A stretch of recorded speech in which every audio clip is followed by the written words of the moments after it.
There's some fascinating and dark new details about the mysterious woman named Perla, who dozens of Venezuelan migrants say tricked them into boarding flights from Texas to Massachusetts and thus becoming political pawns of Florida's Republican Governor Ron DeSantis. And their lawyers now say they're prepared to add her to their lawsuit against him. New York Times reports investigators and migrants identify her as Perla Huerta, who military records say was a former combat medic and counterintelligence agent. She was discharged in August after 2 decades in the U.S. Army. The New York Times reports that it reviewed a brochure used to lure the migrants onto the planes. It was apparently fake. It was titled Refugee Migrant Benefits in English and Spanish and falsely promised, quote, up to 8 months of cash assistance for income-eligible refugees in Massachusetts. Later, once they were on the island of Martha's Vineyard, they learned that no one and no help was waiting for them as Perla had promised them. From the Times, staff members at the community center in Martha's Vineyard arranged for a migrant named Pablo to call home to Venezuela. A manager there said he appeared broken. "My love, we were tricked," he told his wife, weeping uncontrollably. "This woman lied to us. She lied." Charlie Sykes is back with us, along with Claire McCaskill. You know, the plot deepens in terms of the sadistic nature of what Republicans will do, Claire. Yeah, this is stunning. This is, and by the way, this is a little tiny brain Ron DeSantis sitting in Florida going, oh, Abbott's getting ahead of me in being anti-immigrant. I've got to figure out a way to get ahead of him. There was no concern about people's lives or committing fraud or even violating the Florida law, because the law that was passed that gave him money to move migrants was for migrants in Florida.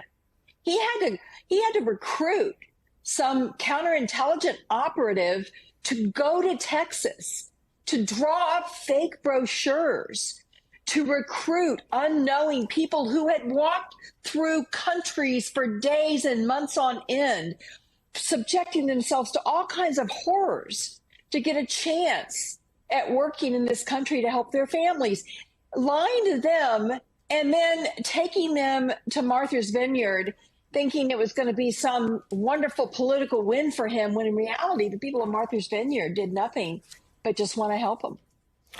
You know, Charlie, I've been asking this question for 5 years. Who are the people that go work for the sadistic politicians? Because that's what this is. And I used to understand the staffers in both parties who just believed in totally different political ideologies.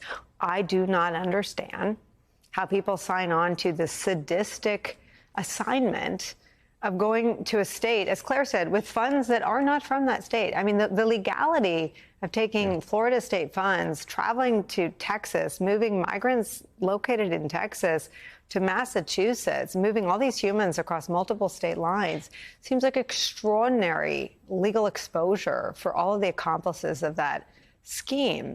What do you make as more details are coming out? Well, Ron DeSantis is really telling us who he is, isn't he? I mean, it's not just sadistic. It's incredibly cynical and manipulative. Look, the story that's being told is a story of flat-out fraud.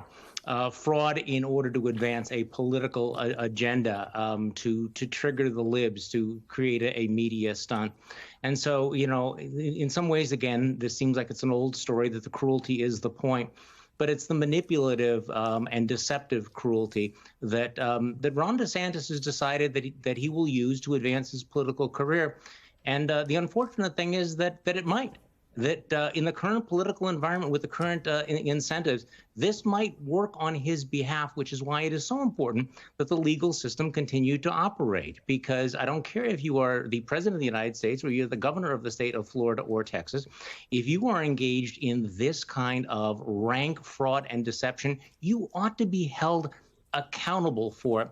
And, you know, to your question of why do people go along with it, you know, to a certain extent, people get sucked into the gamesmanship of politics and they lose their moral compass. And there is this new culture that if you're concerned about norms, if you're concerned about human decency, that somehow you're not playing the game. And I think that that's infected just too many people. And you just sort of know, you hope that 10, 20, 30 years from now, many of the people involved in this deception, this manipulation of these refugees, these asylum seekers, will wake up in the middle of the night and ask, what was I thinking? What did I do? Yeah. Hope springs eternal on that front. Claire, this is more of the New York Times reporting about how Perla allegedly enlisted the migrants to help carry out this very carefully orchestrated and funded plan. Quote, she asked another migrant to help her recruit other migrants like him from Venezuela. But he said he felt betrayed because she never mentioned working on behalf of the Florida government. Quote, I was also lied to. If I had known, I would not have gotten involved. All he was told, he said, was that she wanted to help people head up north. This was a very intricate, premeditated plan. This is also from the statement that the migrants had. The fact that Perla is apparently a former military operative and spy aligns with the allegations in the complaint, which describe a highly orchestrated plan based on secrecy, deceit, and misrepresentation. We should make clear that Texas's version of DeSantis, Greg Abbott, didn't even know this was going on. If you were investigating this, what would your questions be, Claire? Well, I'd follow the money. I would make sure that the money that was used was, in fact, money that was specifically appropriated for migrants that would be in Florida. I would pull all the operatives in. It is clear there's even a connection to the airline that was used, a political connection. One of DeSantis's cabinet members was a lawyer for this charter aircraft. I would pull all of those in front of a grand jury. I would certainly get Perla, and probably she would end up being a target for someone who has committed this kind of fraud. You know what they're banking on? They're so far on the low road, Nicole. Here's what they're banking on, that nobody cares about these people, that these are less than human beings.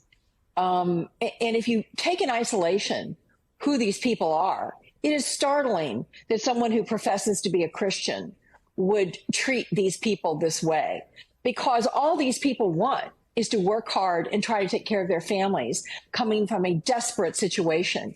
And they're being treated this way as